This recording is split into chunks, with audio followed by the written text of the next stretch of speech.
He checked his watch for the seventh time in 10 minutes. The cafe was small and warm, filled with the soft hum of conversations and the clinking of cups. Outside, rain traced quiet patterns against the window, blurring the streetlights into golden halos. Daniel sat at a table near the glass, 2 cups of coffee in front of him, his already half cold, the other untouched. He wasn't the kind of man who got stood up, not because he was arrogant or overly confident, but because he chose carefully. He didn't rush into things. He didn't play games. And yet here he was. He had met her 3 weeks ago at the bookstore where she worked. She had been kneeling on the floor, organizing children's novels, her dark hair tied loosely at the back of her neck. A little girl, her daughter, he later learned, sat beside her flipping through a picture book. He remembered the first thing she said to him. "Those are my favorite," she had smiled when he picked up a novel from the display. "They make you believe in second chances." He hadn't known then how much weight those words carried. Her name was Elena. She was a widow. She hadn't told him immediately. It came up on their third conversation, spoken softly, almost apologetically, as if grief were something she needed to excuse. "I don't usually do this," she had admitted when he asked her to coffee. "It's been 3 years." He had nodded. "We can just talk." So they talked, about books, about her daughter Mia, about how silence in a house can feel louder than noise, about how starting over doesn't mean forgetting. Tonight was their first real date outside the bookstore. And she was late. 30 minutes late. Daniel tried to be patient. Maybe traffic, maybe something with Mia. He understood responsibilities. He understood hesitation. But doubt crept in like the rain, slow and steady. Maybe she changed her mind. Maybe she realized she wasn't ready. Maybe she decided a man without a complicated past couldn't possibly understand hers. He exhaled slowly and reached for his phone. No message, no explanation. An hour passed. The cafe began to empty. The barista gave him a sympathetic glance while wiping down the counter. Daniel offered a small, embarrassed smile in return. He shouldn't have been surprised. Dadding a widow meant dadding her grief too. Maybe it had caught up with her tonight. He stood, sliding a few bills under the cups. "Sorry." The voice was small and hesitant. He turned. A little girl stood near the entrance, her curls slightly damp from the rain.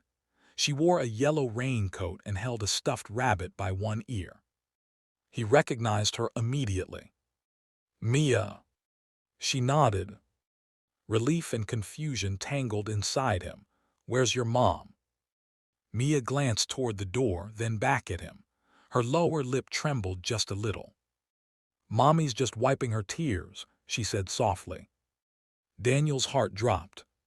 He stepped closer and crouched to her level. "Is she okay?" Mia shrugged. "She said she's being silly. She said she doesn't know how to be brave anymore." The words hit him harder than any rejection could have. "Is she outside?" Mia nodded again. Daniel grabbed his jacket and followed her out into the rain. Elena stood beneath the awning a few shops down, her back turned, arms wrapped around herself. The rain didn't quite reach her, but the wind carried droplets that clung to her hair. For a moment, he simply watched her. She wasn't someone playing games. She was someone fighting memories. He approached slowly. "Elena." She stiffened. When she turned, her eyes were red, her lashes wet not from rain. "I'm sorry," she whispered immediately. "I shouldn't have asked you to come." He shook his head. "You didn't." "I thought I could do this." Her voice trembled. "I thought I was ready. But when I was getting dressed, I looked in the mirror and all I could think about was the last time I wore this dress. It was for my husband's birthday." The confession hung between them, raw and fragile.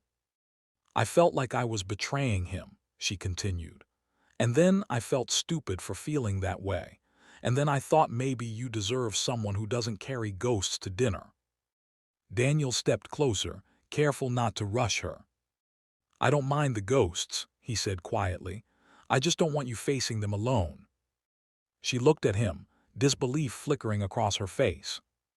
I was sitting inside, he continued, thinking you changed your mind, thinking maybe I'd misread everything. I didn't change my mind, she said quickly.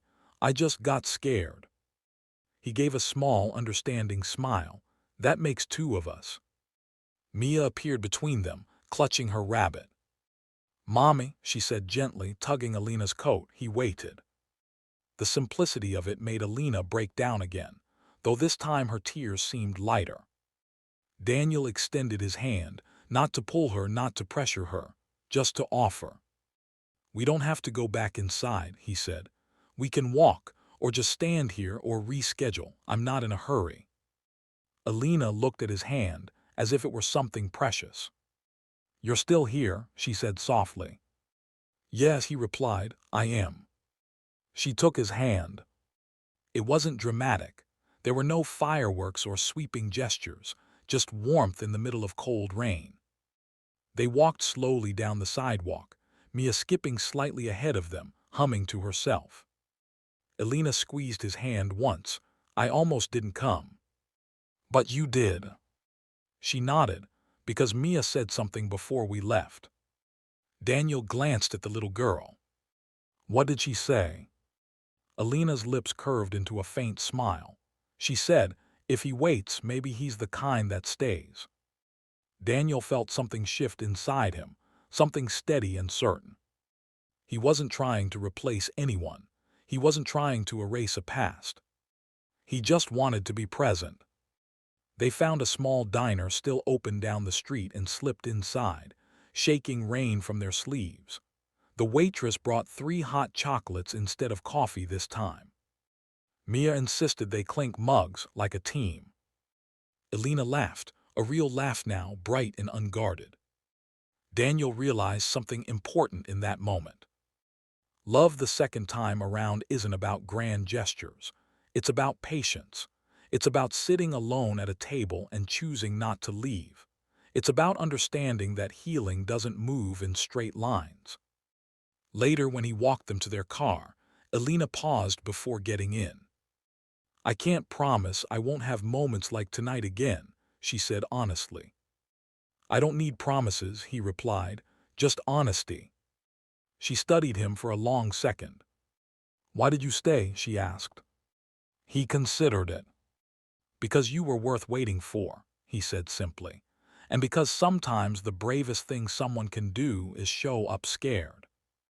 Alina leaned forward and kissed his cheek, soft and hesitant but full of meaning. Mia beamed from the back seat. As the car pulled away, Daniel stood in the damp street, watching until the taillights disappeared. He didn't feel foolish anymore. He didn't feel stood up. He felt chosen, not because she arrived on time, not because she was fearless, but because she fought through her fear and came anyway. And sometimes that's what love looks like. Not perfect, not easy, just patient enough to wait until someone finishes wiping their tears.